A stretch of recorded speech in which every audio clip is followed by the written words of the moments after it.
So back in the late 80s and the early 90s, the Child's Play franchise cemented itself in horror history, and that 4-year stretch of Child's Play 1, 2, and 3, definitely a crazy time period in the franchise, kicking off one of the most iconic horror villains of all time. But it was also a time in the franchise full of so many ups and downs.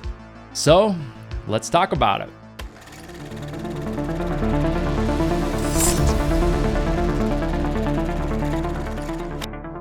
What is up, everyone? Welcome to Mad Blood, and today I'm going to be talking about kind of the rise and fall of Child's Play 1, 2, and 3, a 4-year time span in the franchise during kind of the end of the golden era of slasher movies in the 80s, as franchises like Halloween, Friday the 13th, and A Nightmare on Elm Street were kind of going downhill just for the general movie-going audiences. But really a 4-year time span in the franchise with an introduction to one of the greatest horror villains of all time, also a movie that blends the wittiness and the evil, I think, so well, and also a movie with an entire new location for the franchise with some fun moments, but also some scenes in the movie that, for me, just kind of drag at times. And with that said, really a timeline in the franchise where as I'm watching these 3 movies, I'm thinking to myself, we need more of this in the horror genre, really that great blend of atmosphere, but also moments where you're just gonna laugh your ass off.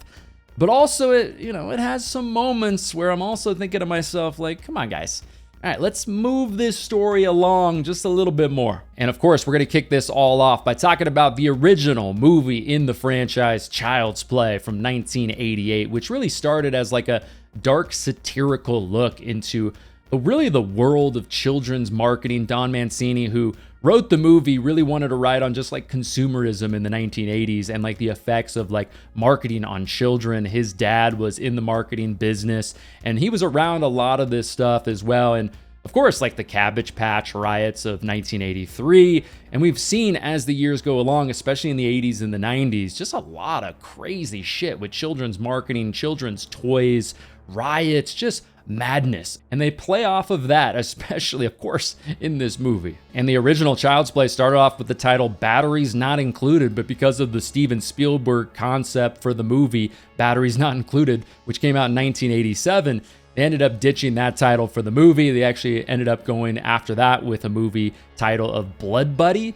And of course, in the end, Child's Play. But I love the introduction to the original Child's Play. I mean, first off, this opening sequence, we're just introduced right away to this great setting, in my opinion, for a horror movie. We're in downtown Chicago, and for me, it's not as cliche as maybe like a city like New York that we get to see, of course, a lot in the horror genre, which, yeah, is great and definitely has that grit and that grime to it. But it's just, like I said, just not really as cliche as that, but also great. It's got that coldness to it. It's still got that grit and grime and that crime feel to it. When I watch this movie, it always reminds me of Candyman as well. Both take place in Chicago and have that same vibe, that urban city feel that's dangerous if you walk down the wrong alley. That really works for this type of a movie. And also immediately in the beginning, I mean, we're just thrown into this shootout with some guy that we learn is the Lakeshore Strangler. It's like, what's the story behind this guy? I mean, what is he doing here with this doll? By the way, great effects there in that opening sequence as the store explodes. The toys are going all over the place. The lightning is hitting the building and all of that.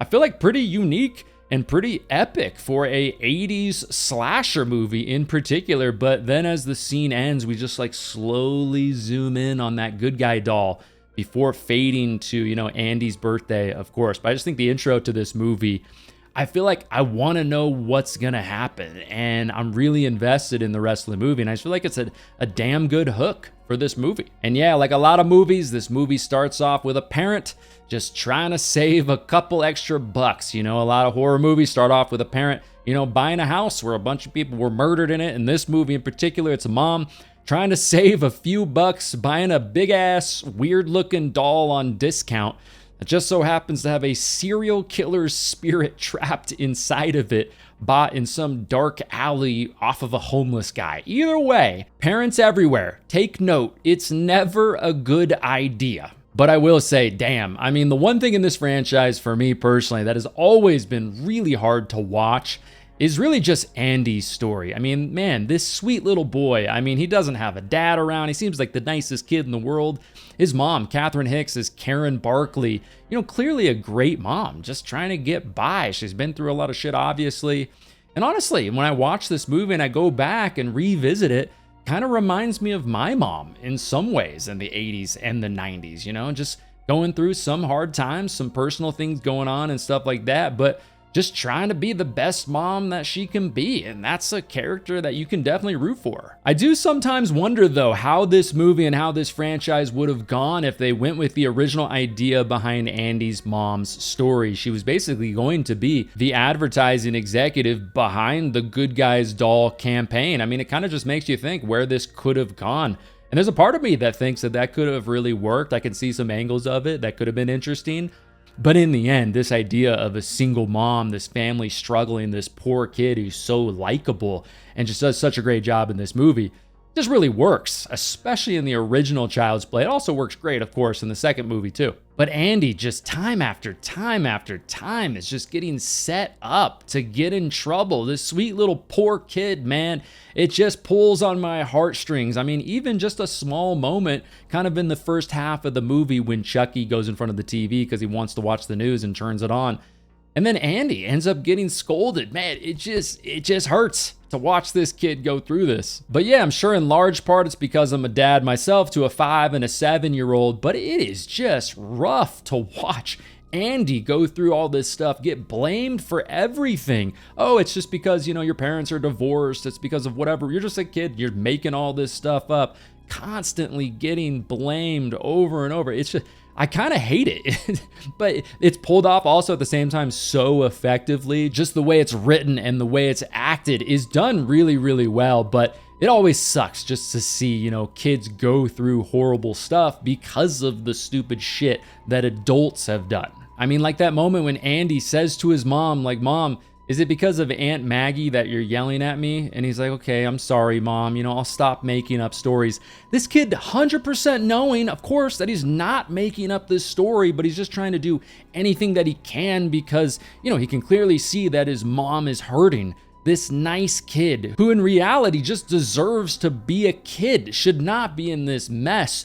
It just breaks my heart, man. And I think that's, like I said, something that's really effective about this franchise, especially the first two movies in general.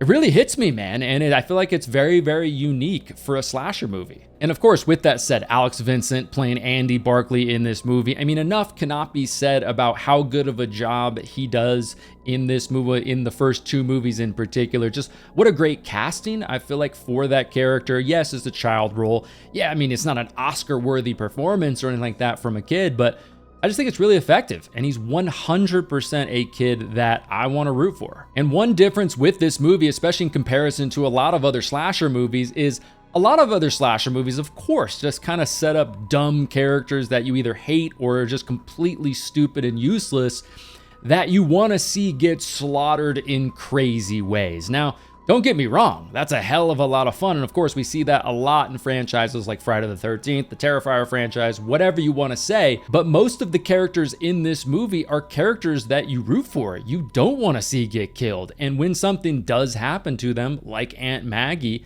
I mean, it hurts, man. I mean, they're definitely characters that you want to see finally get a win in this, like Aunt Maggie. That's Andy's mom's virtually like her best friend, one of the one people it seems like she can lean on this planet.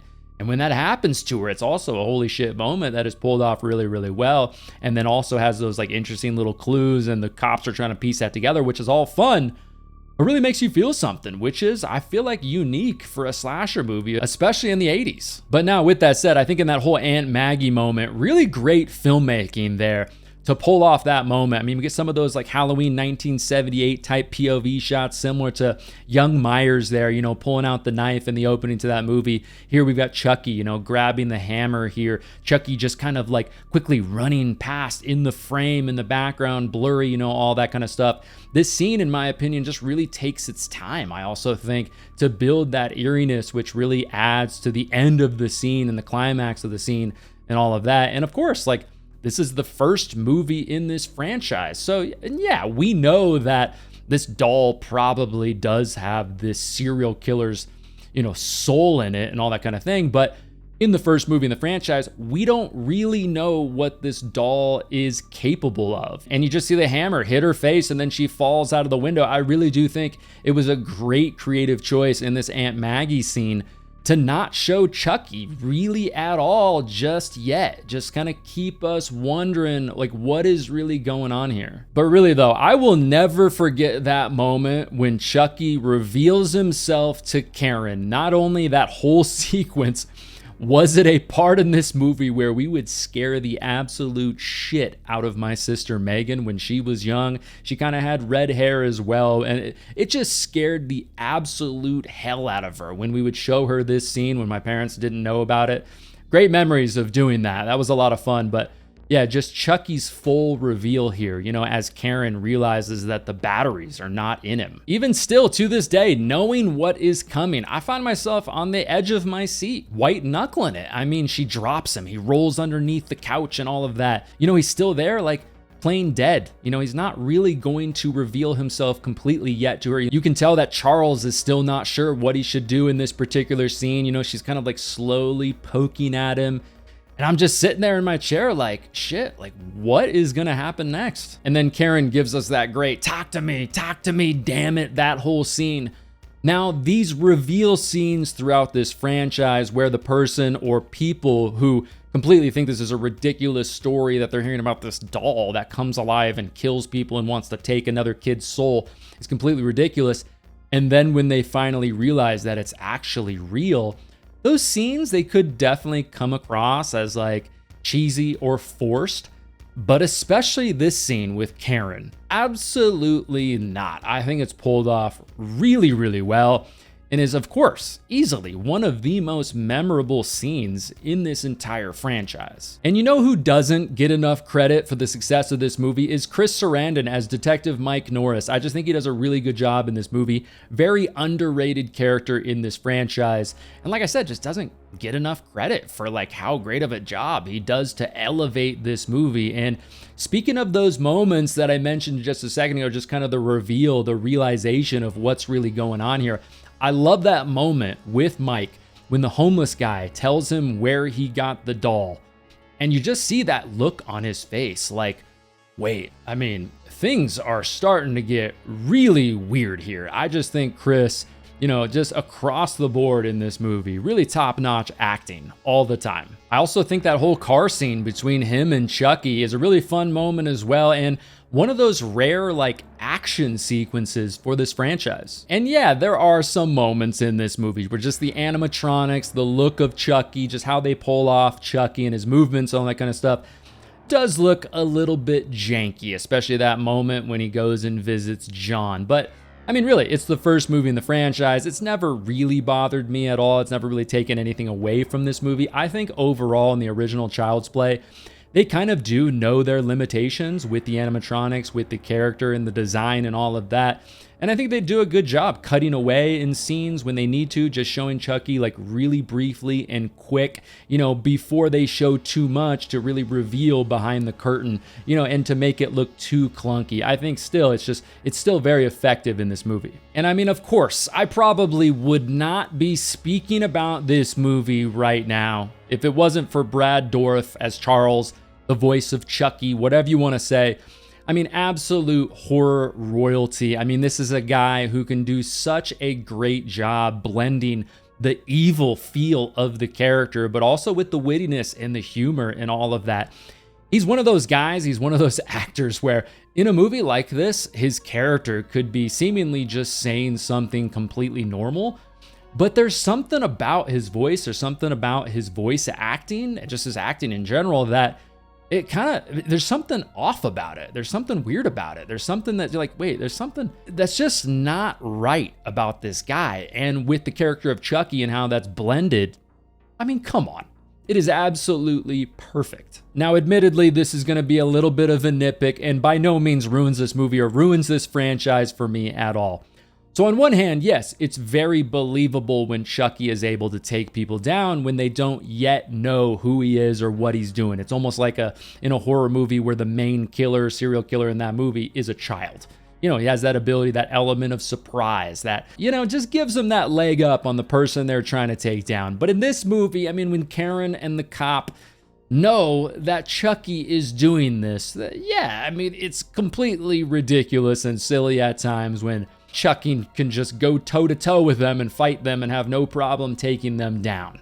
Without that element of surprise, like I said, doesn't ruin the movie, but, at times you're like, okay, a little bit ridiculous. But still, with that said, humor is a big part of this franchise, so that also plays into it, and at the same time still makes me laugh. Like at the end of the movie when he's all burnt up, he's got the knife. Love that scene, love the look of Chucky, love the practical effects and the animatronics and all of that. It is a hell of a lot of fun, but it's like, come on, just drop kick his ass like this is, the game-winning field goal in the Super Bowl or something. It would not be hard to do. Now, is the original Child's Play a perfect movie? No, it's not, but what a great concept, though, for a horror movie, really. Like this Lakeshore Strangler with this weird, like, voodoo angle to the character trapped in this creepy doll and all of that.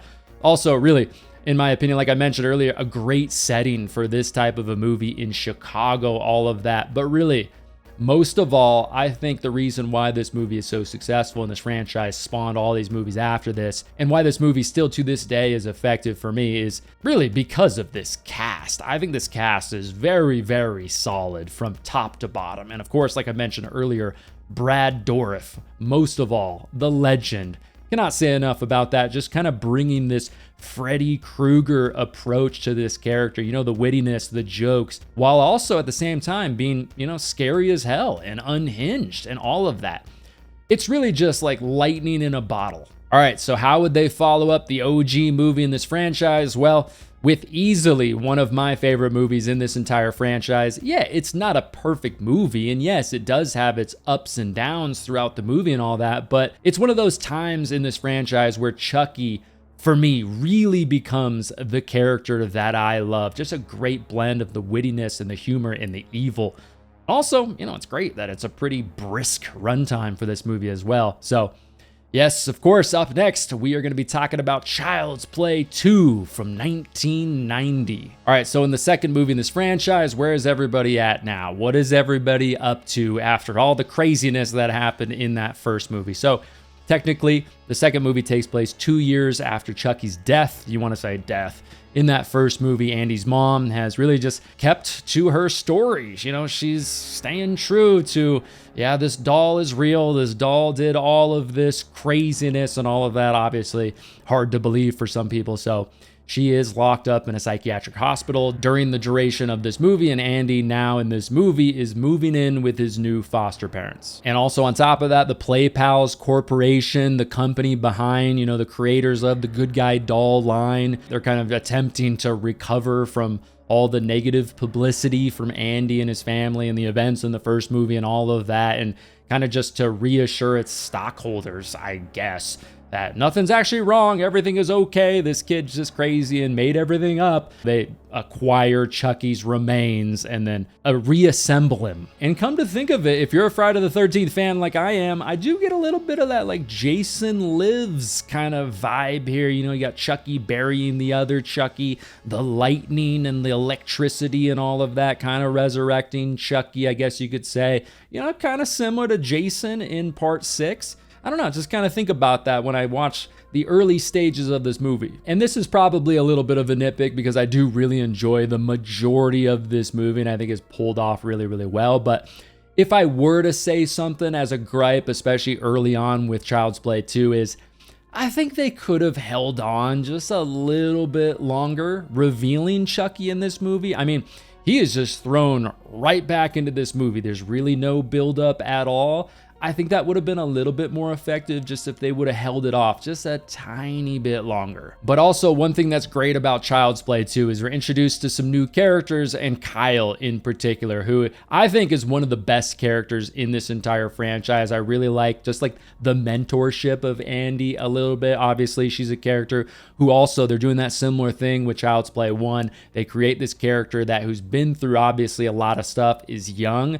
So you want to root for them. They seem like a good person, even though they've been through a lot of stuff. She's kind of a little bit of a rebel, which is fun at the same time, but like I said, she's kind of mentoring Andy a little bit, but their relationship together, I think, really works, especially, of course, at the end of this movie. They're fighting together. They're going through all of this, bonding together.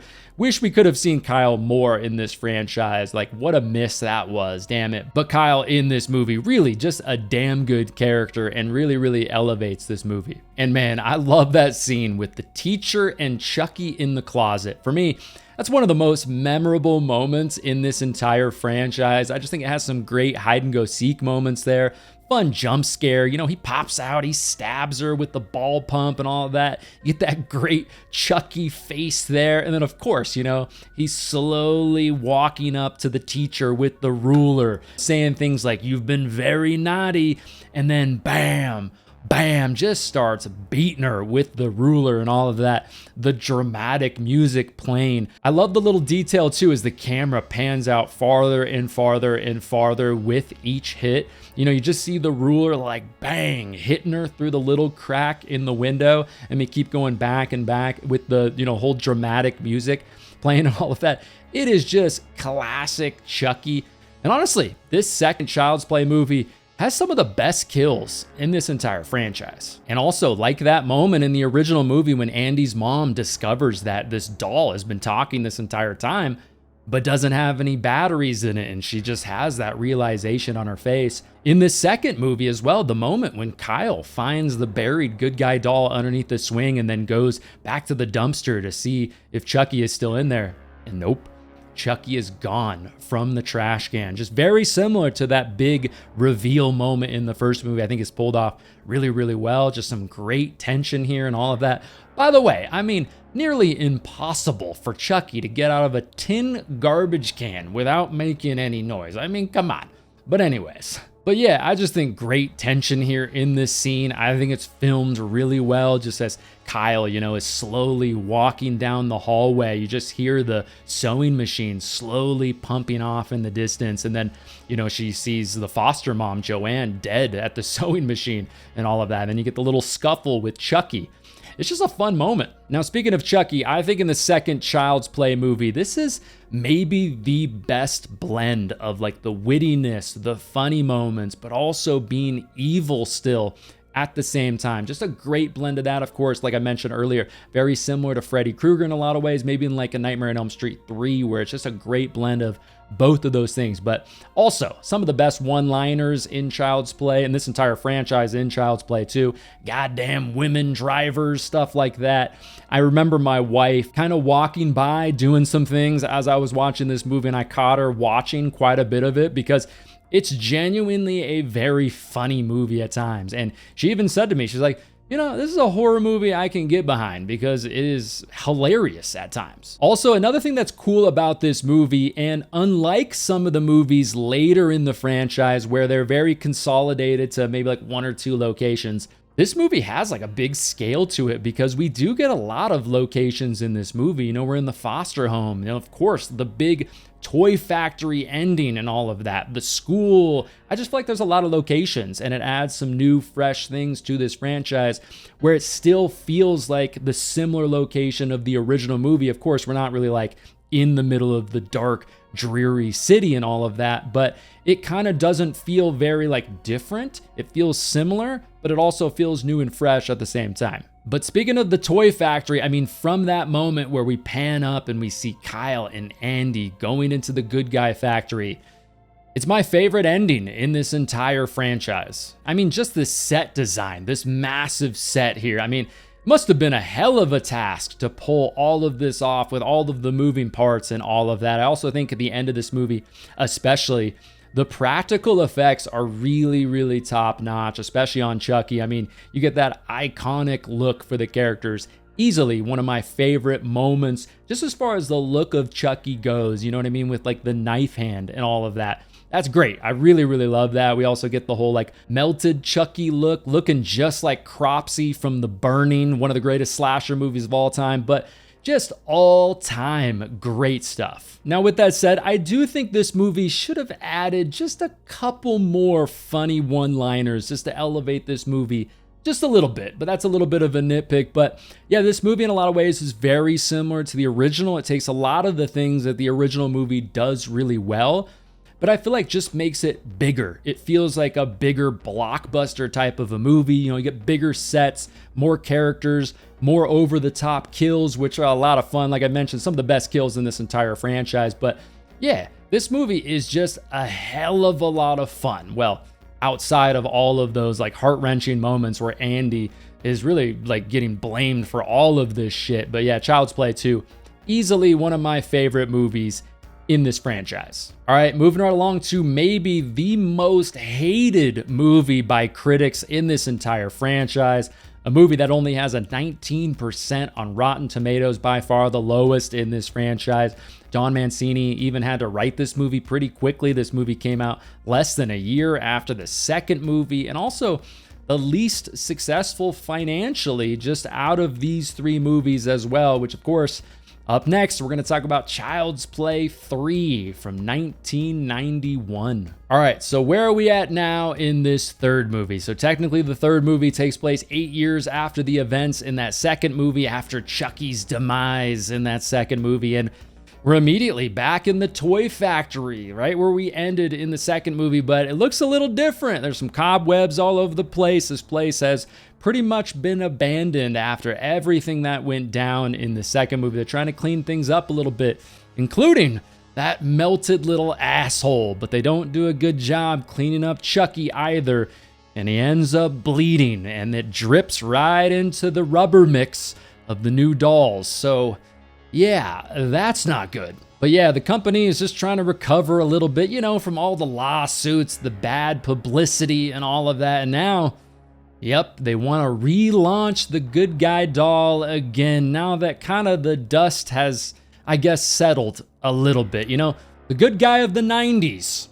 What could possibly go wrong? All right, so the third movie in a horror franchise. What could possibly go wrong? But to me, this is by no means the worst third movie in a horror franchise. You know, a lot of times up until this point, after 3 movies or more, the concept that started the franchise starts to get a little stale for a lot of fans. For me personally, up to this point, it's not. There's a lot of things in this movie that I do really like, but there are some stuff in the middle portion of this movie that I do think gets pretty stale. I wish they would just have more Chucky, more kills, more things just going on. But there are, like I said, a lot of things in this movie that I do really enjoy. But they knew, you know, it's the third movie in the franchise. We got to, you know, do something a little different. Had a new location. Andy's a lot older now. We've got this guy, Justin Whalen, now playing Andy in this movie, and I think Justin does do a good job in this movie. He by no means ruins the character or anything like that. I think he's very serviceable and does a good job overall. They try to introduce some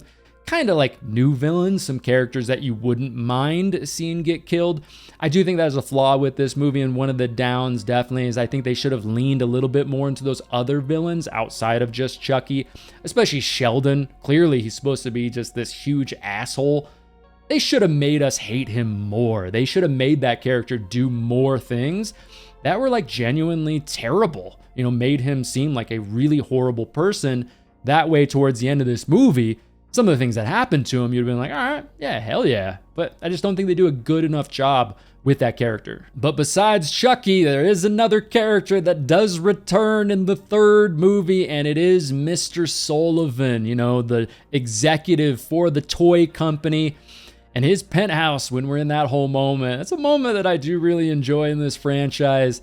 And his penthouse in particular, man, it's just like the ultimate, like, 90s black leather executive, like modern penthouse that, you know, just smells like money and cigars. But I do think Mr. Sullivan is an effective character in this franchise. Plays that perfect, like, executive consumerism final boss asshole that doesn't care about really anything other than the bottom line and money and all of that. You know, he gives us that line of like, what are children after all other than consumer trainees? You know, of course, like, they're building this villain that you want to see get murdered. And yeah, the foster dad in Child's Play 2, not a likable guy by any means, but this guy, way worse. And I think this guy also is worse than Sheldon as well, in my opinion. Sheldon's just kind of a hard-ass military drill sergeant type of a guy, but this guy, Mr. Sullivan, like, a satisfying demise for this dude. And yeah, once again, this movie wastes no time reminding you what Chucky is here to do. I mean, he smashes this guy with his golf club. You know, he gives us the classic line, "Don't fuck with the Chuck," and strangles him with the yo-yo. You got the toys all over the place, like a very effective, like toy executive type of a setting. Just a hell of a lot of fun. I think this whole thing at the penthouse is just pulled off well. And yeah, after this, we cut to the Kent Military School, where Andy is now 16 years old. This is where he is. He's bounced around through foster homes and all that. Still had a, rough childhood, to say the least. But yeah, a new location definitely for this franchise, which I do think is good. I mean, as great and grimy and cold, and just how well that whole like Chicago vibe works with Chucky in this franchise and all that.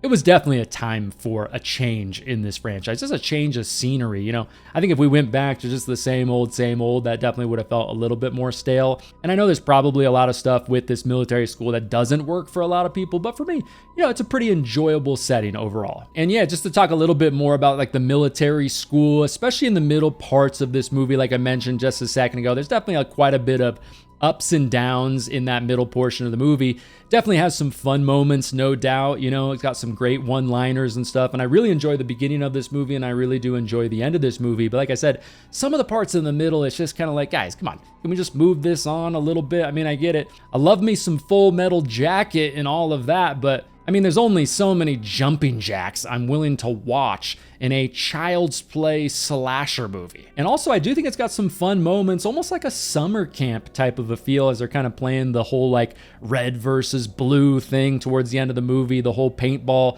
kind of a thing, which obviously ends up going south, of course, thanks to Chucky and all of that. But I do think it's kind of a little ridiculous how a little doll holds somebody hostage with a grenade.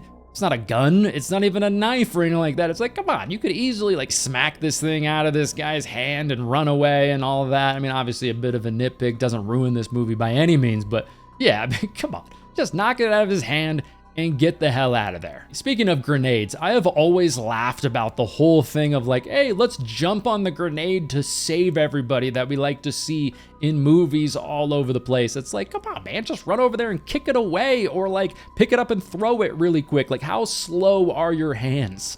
But those parts, they always make me laugh in movies like this. And kind of like the second movie, I think the ending to this movie is possibly the best part of this entire movie. It's also fun having Chucky at a carnival. There's something about that really works. Obviously, it's got kind of like the horror element to it, the Halloween element. They're in this like haunted, spooky ride and all of that, which I think is fun. I also love how the haunted house ride has a real actual blade as a part of the ride that slices part of Chucky's face off completely. But, with that said, it does give us that great little like mutilated face kind of look to the character before he, falls into the fan and just becomes, an absolute piece of just that fan's like a little blender and all of that, which is also a fun moment just as he's like falling like, ah! But a cool ending to the movie. But really, with Child's Play 3, for me, it's not nearly as good as 1 and 2. Like I mentioned earlier, it definitely drags a bit kind of in the middle part of this movie. I do like the military setting and all of that. I also think in this movie, Chucky is dark, but he's also witty, like I think he should be. He's a pretty good blend. He doesn't veer too far in either direction like he does a little bit later in the franchise, which is fine. I can have some fun with that too, but I think in Child's Play 3, there are some fun moments. And I do think the third movie, even though critics absolutely hate this movie, who really cares about that? But still, like, I do think, for me personally, it is a decent entry in this franchise. But all right, that is the rise and fall of Child's Play 1, 2, and 3. Let me know down in the comments down below which out of these 3 movies is your favorite. What do you think about these 3 movies? If you want some more videos from me right now, go ahead and check out one of these videos next to me. If you don't want to miss future videos on the channel, the best way to do that is to make sure you subscribe. If you really want to help me out and you enjoyed this video, leave a like on it as well. It really does help me out a lot. All of my social media links are down below in the description, Instagram, stuff like that. If you care, if you want to follow me over there. But again, thanks so much for watching, everybody. Always great to talk horror content with you here on the channel. My name is Matt, and I will talk to you in the next one.